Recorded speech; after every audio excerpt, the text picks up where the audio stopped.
तुम पहले से डरे हुए हो और उसके बाद तुम अपने दोस्त को फोन करते हो और पूछते हो कि तेरी कितनी पढ़ाई होगी, और तुम्हारे दोस्त बोलते हैं कि मैं तो 10 घंटे पढ़ रहा हूं, 12 घंटे पढ़ रहा हूं, 13 घंटे पढ़ रहा हूं, जिससे कि तुम्हें और डर लगने लगता है। तुम्हें यह लगने लगता है कि सच में तुम एग्जाम के अंदर अच्छा स्कोर करके आ भी पाओगे या नहीं आ पाओगे।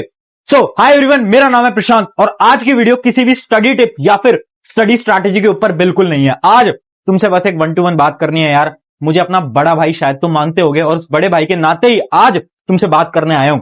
एग्जाम पास आ गए हैं, 1 दिन 2 दिन 3 दिन 7 दिन 15 दिन के अंदर तुम्हारे एग्जाम स्टार्ट होने वाले हैं और अब तुम्हें डर लग रहा होगा। तुम्हें ऐसा लग रहा है ना कि क्या तुम सच में एग्जाम के अंदर अच्छे मार्क्स लेकर आ पाओगे। तुमने पढ़ा तो सब होगा बट दिमाग से चीजें निकल रही होंगी, है ना। लग रहा है ना कि एग्जाम है कल परसों में, क्या होगा, कैसे होगा, नंबर आएंगे नहीं आएंगे, पेरेंट्स क्या सोचेंगे, रिश्तेदार क्या सोचेंगे, बहुत सारी चीजें दिमाग में चल रही होंगी, राइट। आगे आने वाली इस वीडियो के 9 से 10 मिनट ध्यान से सुनना, सारी प्रॉब्लम खत्म हो जाएंगी। इस चीज को समझाने के लिए एक लड़के की छोटी सी कहानी सुनाता हूं। एक लड़का था जो कि तुम्हारी तरह बहुत बड़े बड़े सपने देखता था और उसके बाद उसने एक सपना देखा बोर्ड के अंदर अच्छे मार्क्स लाने का। उसने एक प्लान भी बनाया, आखिरी के 1 महीने के लिए पढ़ने के लिए बहुत अच्छा प्लान बनाया। 1-2 दिन पढ़ा बट उसके बाद कुछ मेडिकल इश्यूज की वजह से वो नहीं पढ़ पाता।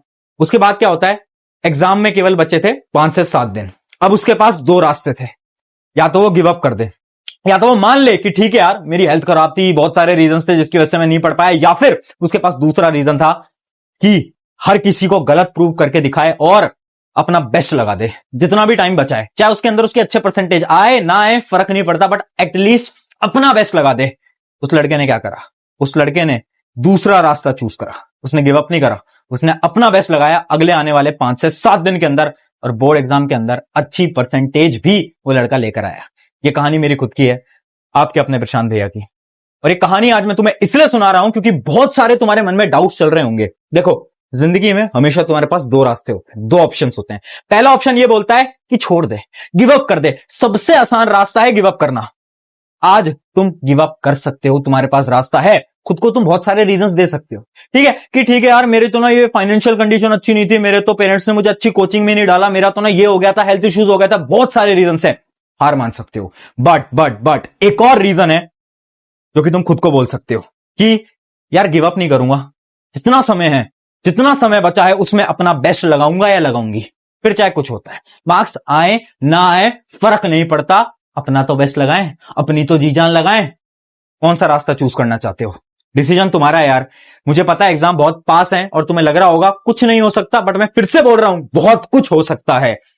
जितना समय बचा है उसमें बहुत कुछ किया जा सकता है। तुम्हें बस मेहनत करनी पड़ेगी, चाहे 1 दिन है 2 दिन है फर्क नहीं पड़ता, मेहनत करनी पड़ेगी।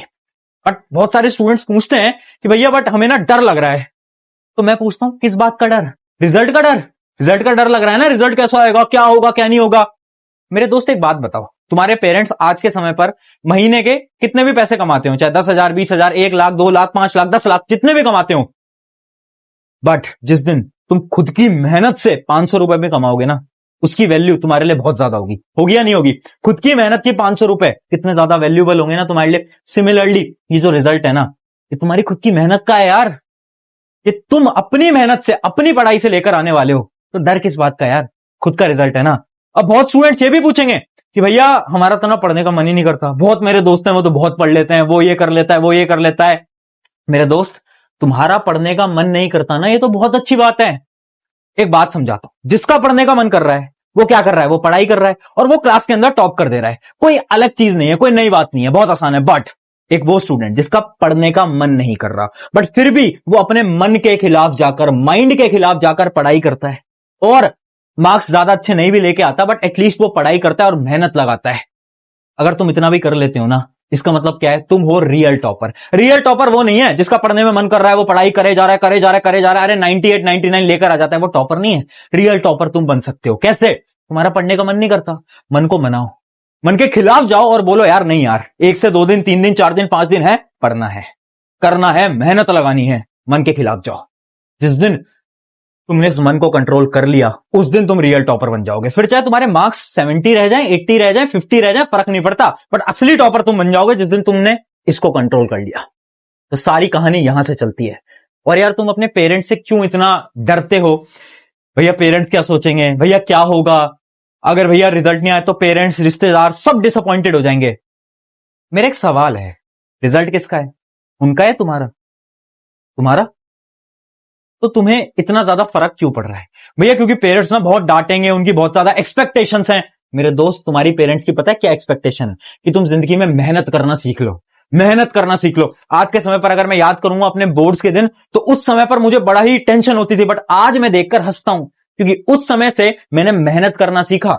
टेंशन बहुत हुई, बट वो जो फेज होता है ना, ये आखिरी के जो एग्जाम का टाइम होता है, इससे मैंने मेहनत करना सीखा। और जो तुम्हारे पेरेंट्स है वो कुछ ज्यादा नहीं चाहते, वो बस इतना चाहते हैं कि तुम मेहनत करना सीख जाओ, फिर चाहे तुम्हारे नंबर कम रह जाएं। मैं गारंटेड बोल रहा हूं, आज तुम्हें चीज समझ नहीं आएगी, आज से 3-4 साल बाद तुम बोलोगे बात तो एकदम सच थी। ये हो गई इंपॉर्टेंट चीज। अब ध्यान से सुनना, आखिरी का टाइम है, शायद 1 दिन 2 दिन तुम्हारे एग्जाम ऑलमोस्ट स्टार्ट होने वाले हैं।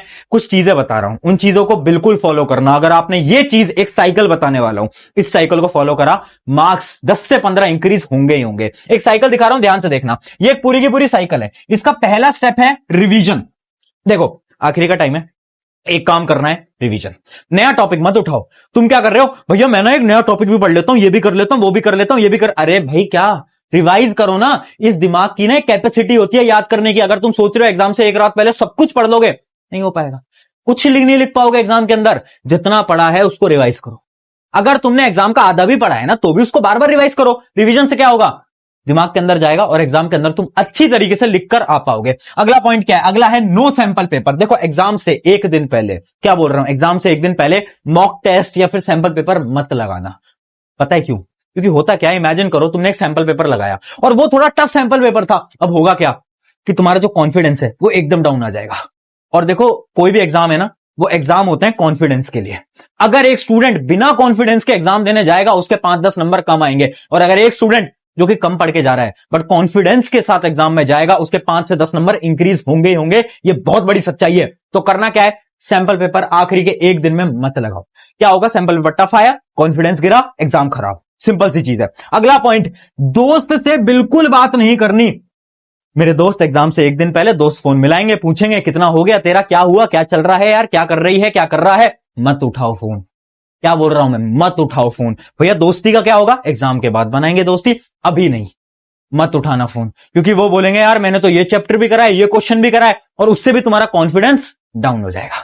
कॉन्फिडेंस का गेम है सारा, याद रखना। अगला पॉइंट क्या है? अगला पॉइंट है स्टे अवे फ्रॉम फोन। इस समय पर अपने मोबाइल फोन से 1 दिन के लिए, 2 दिन के लिए थोड़ी दूरी बना लो यार, ठीक है?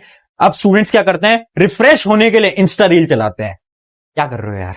उससे तुम्हारा दिमाग और कंज्यूम हो रहा है। वो जो इंस्टा, यूट्यूब शॉर्ट्स पे तुम गाने सुनते रहते हो ना, एग्जाम के अंदर भी वही गाने बजने वाले हैं, ठीक है? तो इसलिए फोन से थोड़ा दूर हो जाओ। अगला स्टेप क्या है? अगला स्टेप है हमारा रिकॉल ऑल इन मॉर्निंग।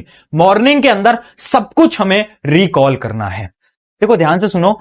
जो आपका एग्जाम से एक दिन पहले का टाइम होता है ना, जब एग्जाम की जो सुबह होती है, बेसिकली उस सुबह में आपको सारी चीजें रिकॉल करनी होती है। मैं बोल रहा हूं फास्ट रिवीजन, जिसको हम बोलते हैं। 1 से 2 घंटे के अंदर पूरे के पूरे सब्जेक्ट को आपको फटाफट रिवाइज करना होता है। ये बहुत इंपॉर्टेंट टेक्निक है। एग्जाम से की जो सुबह होती है ना, अगर आपने कर लिया, एग्जाम बहुत अच्छा जाएगा। एक बार ट्राई करके देखना। और लास्ट हमारा पॉइंट है गुड स्लीप। सबसे बड़ी गलती जो स्टूडेंट्स करते हैं, एग्जाम है, ठीक है, 2 घंटे सोएंगे, 3 घंटे सोएंगे, ये जो लोग तुम्हें बता रहे हैं, बात मत मानना, बिल्कुल मत मानना। पता है क्यों? ब्रेन थोड़ा, अगर तुम स्टडी करोगे, तुम समझोगे कि जो आपकी मेमोरी है ना, वो स्लीप से बनती है। अगर तुम सोओगे नहीं, मेमोरी बनेगी नहीं। मेमोरी नहीं बनेगी, एग्जाम के अंदर क्या लिख के आओगे? 7 से 8 घंटे एग्जाम से पहले सोना ही सोना है। ये पूरी की पूरी साइकिल है। अगर इस साइकिल के बाद भी तुम्हारे एग्जाम अच्छे नहीं जाते, एक लाइन बता रहा हूं। लाइन क्या है?